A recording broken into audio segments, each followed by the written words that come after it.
bahagiakan orang tua. Gaji pertama kalau kerja nanti umroh. Oh, gitu. Doakan. Nanti kalau aku kerja, insya Allah gaji pertama nanti memberangkatkan umroh. Syukur-syukur nggak usah diomongkan dulu, kasih surprise, senang. Mama, ayah, ini gaji pertama. Dia buka, tengok 700.000.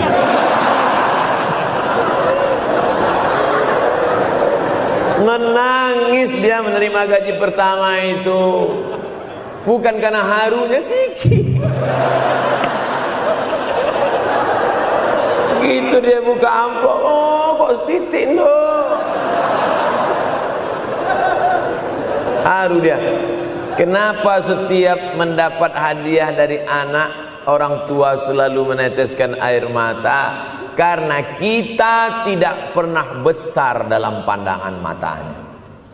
Kita sehebat apapun, kita tidak pernah besar di matanya. Di pandangan ibu ayah kita, kita adalah anak kecil yang tapak kakinya 2 jari, panjangnya sejengkal. Maka jangan pernah ceramahi orang tuamu. Jangan mentang-mentang sudah mahasiswa pulang, ayah sini, mama sini, dulu assalamualaikum. Bisa. Karena kita tidak pernah besar di mata orang tua.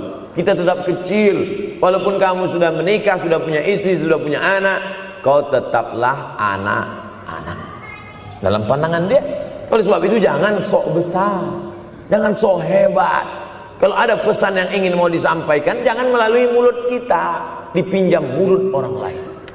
Tokoh masyarakat, alim ulama, dia ngajinya di mana? Ada yang mau kita perbaiki, jilbabnya mungkin kurang panjang, mungkin ada kebiasaan dia yang kurang baik. Sementara kita udah ngaji, sudah belajar di Universitas Ahmad Dahlan, sudah terpelajar, membuat dia mau menjadi orang baik. Tidak mesti dari mulut kita, pinjam mulut orang lain. Assalamualaikum Pak Kades, pinjam mulut Pak Kades sebentar. Pak Kades, ayah saya kan orangnya baik sama Pak Kades. Iya, nanti kalau saya ngomong dia nggak dengar. Jadi saya mohon tolong Pak Kades, Pak Kades, ayah saya sampai sekarang belum sholat Pak Kades. Jadi tolong Pak Kades nasihati dia. Kata Pak Kades, saya juga nggak sholat. Hancur dunia persilatan. Oleh sebab itu senangkan. Ini banyak anak-anak yang udah ngaji, yang sudah aktivis masjid, merasa ingin orang tuanya baik, dia sendiri menceramahi, nggak ketemu, nggak connect dia. Ayah sini. Orang yang tidak sholat neraka jahanam tempatnya. Sakit hatinya, meleleh air matanya.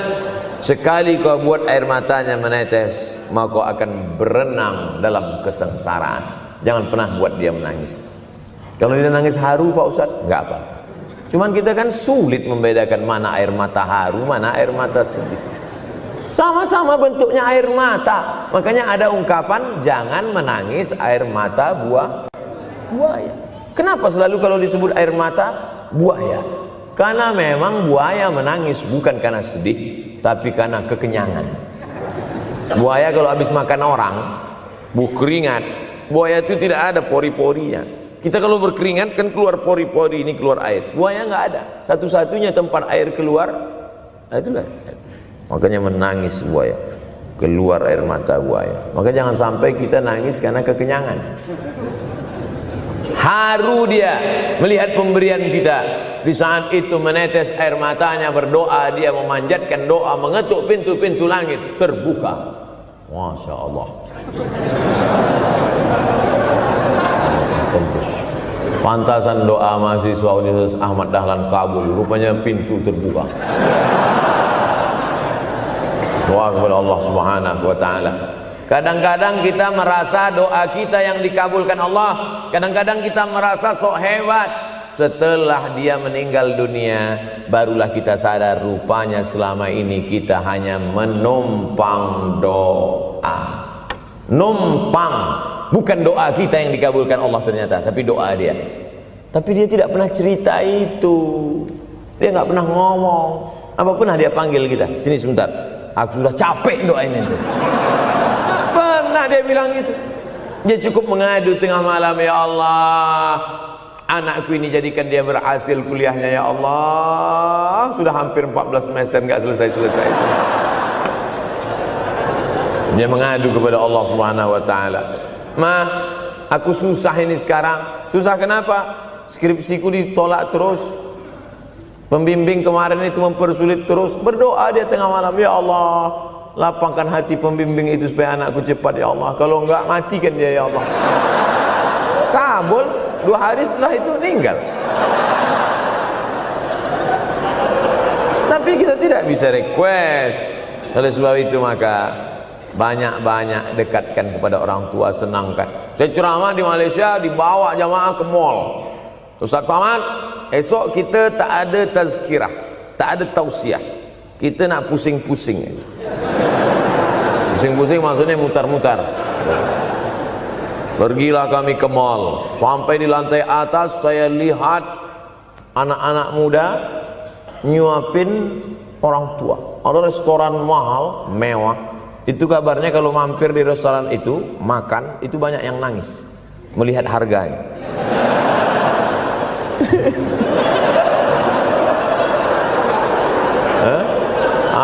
Ada saya lihat anak-anak muda yang ganteng-ganteng, perempuan yang cantik-cantik menyuap orang tua. Orang tua yang sudah tak berambut, sudah perempuan tak berambut lagi, rontok saking tuanya, kulit sudah keriput.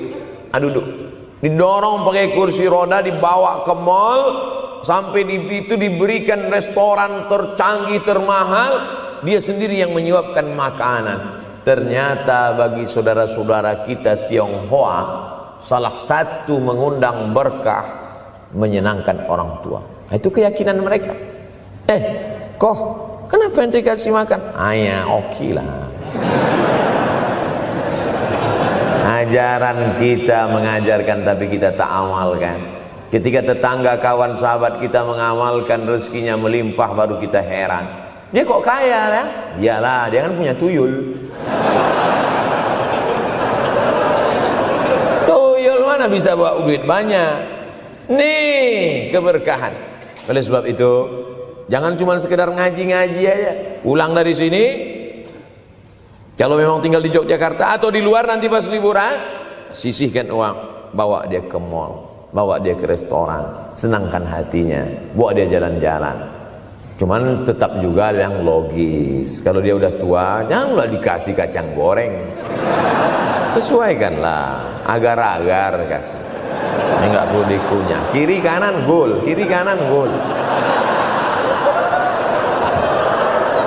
Orang tua bawa kasih kacang, menyiksa itu. Saudaraku yang dimuliakan Allah Subhanahu wa taala, kenikmatan yang terbesar adalah ketika orang tua masih ada bersama kita. Kalau sudah tak ada, nanti saat Idul Fitri, Allahu Akbar, Allahu Akbar, Allahu Akbar, la ilaha, barulah menetes air mata. Mama.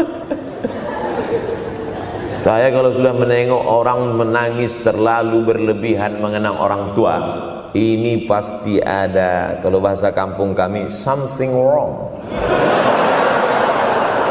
Ini pasti ada sesuatu ini.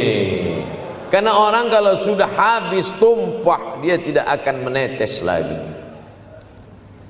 Tumpahkan kasih sayangmu itu sampai habis ludes, dia tidak akan menetes lagi. Tak ada penyesalan, karena semua sudah kita berikan. Kalaupun menangis hanya tetesan kasih sayang. Tapi kalau sampai mencakar dinding, mama, ini pasti. Saya kalau ada orang yang menyesal sampai mencakar dinding, mau saya antukkan aja kepala yang gede. Dulu waktu hidup kenapa enggak opsi? Sekarang udah mati baru kau menangis ya? Senanda. Nah, tapi tentu sesuai kemampuan kita, karena kata Allah, la yukallifullahu nafsan illa wus'aha. Allah tidak membebani orang lebih dari semestinya. Ustaz ceramah sampai jam berapa ini? Sampai jam 6 insyaallah. Saya mau lengkapkan. Jam kita sama tuh. Oh, sama. Jam 6. Jam 6 maka saya ceramah 90 menit nanti di Universitas Ahmad Dahlan.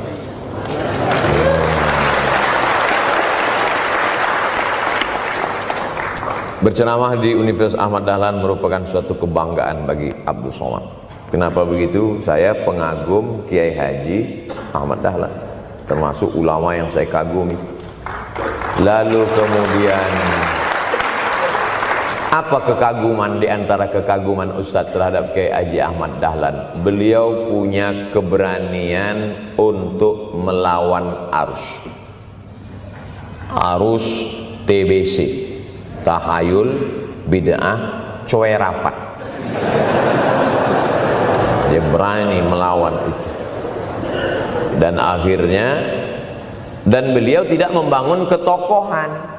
Tidak yang dibangkitkan itu Ahmad Dahlannya, tapi yang dibangkitkan itu metodenya. Yang dibangun itu relnya.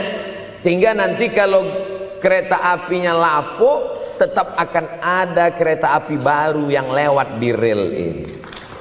Ini yang dibangun. Dan akhirnya sampai hari ini saya sedang berada di hadapan kereta api yang baru. Ada Thomas.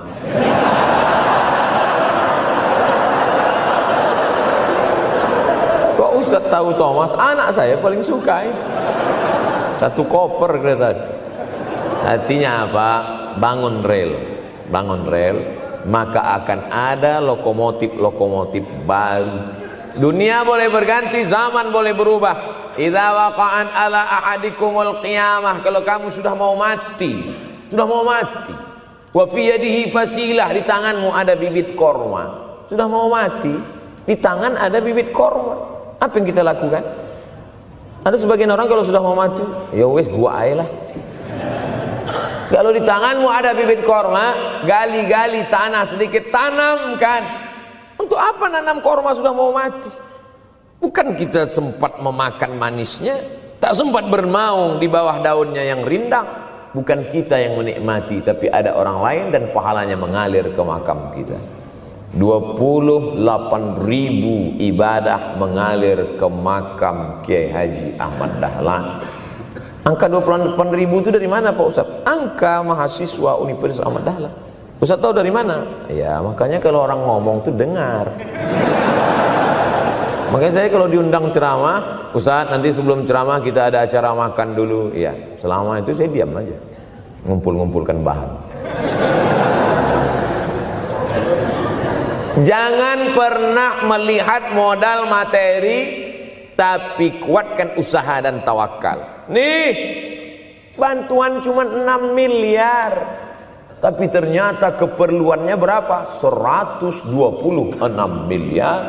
Tapi buktinya jadi masjid yang besar. Kalau diikutkan modal, mana mungkin cukup? Maka begitu juga dalam menatap hidup ke depan. Kamu kenapa belum juga nikah? Modalnya besar Pak Ustaz. Terus gimana? Nunggu yang gratisan aja lah. Kan begitu, usaha, tawakal, doa. Nah, bagi yang masih lajang yang mau nikah itu kalau bisa doanya jangan sir, agak jahar dikit. Ya Allah, umur udah 40. Dengar sama sebelah, loh belum mas katanya, belum. Bodoh.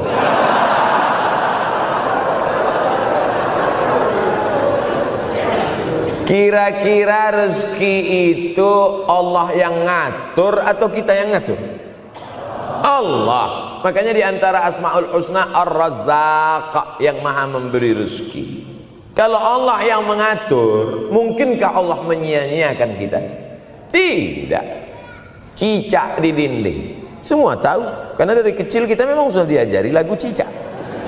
Cicak, cicak di dinding. Ada nggak pernah yang dinyanyikan lagu kadal? Ada. Kenapa mesti cicak? Coba tanya ibu kita yang dulu nyanyikan. Mama, kenapa cicak, Ma? Karena kalau buaya terlalu gede, nak. Kenapa cicak? Dia sedang mengajarkan kita bagaimana cicak dengan segenap kelemahannya. Cicak itu binatang yang lemah, hidupnya aja sungsang. Kita selalu berlawanan dengan cicak. Yang kata kita di atas, kata cicak di bawah. Tapi makanan cicak luar biasa. Apa makanan cicak? Helikopter, nyamuk. Cicak tidak bisa menggunakan tangannya, karena kalau dia pakai tangannya jatuh. Kadang pakai 4 aja jatuh. Selalu kan kejadian accident cicak jatuh. Cicak tidak pernah gunakan tangannya untuk makan, karena dia harus berpegang kuat. Apa yang dia pakai? Lidahnya. Lidahnya dia pakai. Nyamuk yang dia makan. Helikopter. Habis dimakan oleh cicak. Siapa yang paling hebat? Nyamuk. Makanannya darah. Nyamuk masih keluarga Dracula. Tapi Allah SWT mau mengajarkan jangan putus asa, gunakan potensimu, apapun yang terjadi gunakan. Ini sekarang banyak anak-anak muda ini kehilangan semangat. Kalau engkau kehilangan beras masih bisa hidup 3 bulan. Kalau engkau kehilangan air masih bisa hidup 3 hari. Tapi kalau kau kehilangan semangat, kau hanya hidup 3 detik. Tik, tik, tik, mati. Oleh sebab itu jangan sampai kehilangan semangat. Bahasa kitanya putus asa. Sampai dingin tuh lontong. Bukan karena ceramah terlalu lama, bukan. Sampai dingin itu sarapan pagi gara-gara mahasiswa. Ente kenapa? Galau Ustaz. SMS nggak dibalas, telepon nggak diangkat. La ilaha illallah Muhammadur Rasulullah. Mahasiswa seganteng ini, sehebat ini, begitu cepat putus asa. Saya aja setua ini, sekurus ini masih banyak yang mau. Lihat tuh komen-komen di Instagram, baca tuh komen-komen di YouTube. Ustadz, jadikan aku yang kedua ya. Masa kalian anak-anak muda gagah perkasa, bangkitkan semangatmu, takbir. Banyak yang belum ketemu jodoh. Saudara yang dimuliakan Allah Subhanahu wa taala, maka bangkitkan semangat. Tapi yang namanya semangat ini tidak bisa bangkit dengan banyak. Kita lihat orang bersemangat, pede di depan orang, pede luar biasa. Dia kok pede sekali? Pakai sandal. Banyak juga yang semangat, pede luar biasa, rupanya pakai jimat. Kita pede kita bukan karena sabu-sabu, bukan karena narkoba. Pede kita karena kita sudah serahkan semuanya pada Allah. Inna sholati wa nusuki wa mahyaya wa mamati lillah. At-tahiyatul mubarakatul sholawatut thayyibatul lillah. Tapi tetap satu. Jangan nanti mentang-mentang udah dengar ceramah saya at-tahiyatul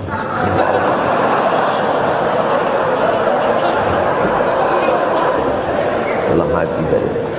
Ini bukan punyaku ya Allah, ini semuanya punya Engkau, punya Engkau. Berhasil kalian, sukses kalian, punya apartemen, punya kondominium, punya mobil. Datang teman nanya, hebat ente ya, kaya sekarang ya. La haula wala quwata illa billah. Tapi ngomongnya setelah berhasil. La haula wala quwata itu setelah berhasil atau sebelum? Setelah semua dipuji orang, hebat ente sekarang ya. La haula wala quwwata, bukan punya saya, punya Allah. Tapi sekarang banyak orang salah. Ente kok enggak kerja?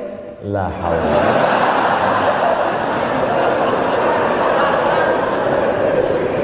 La haula wala quwwata illa billah. Subhanallah, masyaallah, tabarakallah. Menunjukkan manusia lemah, tak punya apa-apa. Dia ingin berkata, ini hanyalah punya Allah. Begitu juga dengan acara ini. Kenapa acara di masjid? Kenapa acara di kampus kemarin ramai melimpah ruah? Bukan karena panitia, bukan karena Ustaz Abdul Somad, bukan karena baleho yang besar, tapi la haula wala quwata illa billah. Pulang dari sini, bangkitkan semangat, senangkan hati orang tua, kejar prestasi, terus kuliah. Mudah-mudahan semuanya selalu mendapatkan kebaikan. Amin ya rabbal alamin. Terima kasih atas segala perhatian. Mohon maaf atas segala kesilapan dan kekhilafan. Abdul Somad, hamba Allah yang fakir, mohon maaf. Berpisah kita di tempat ini, tapi kita tak pernah putus dalam persahabatan, karena kita selalu bersama. Jauh di tempat dekat di doa. Terima kasih. Wassalamualaikum warahmatullahi wabarakatuh.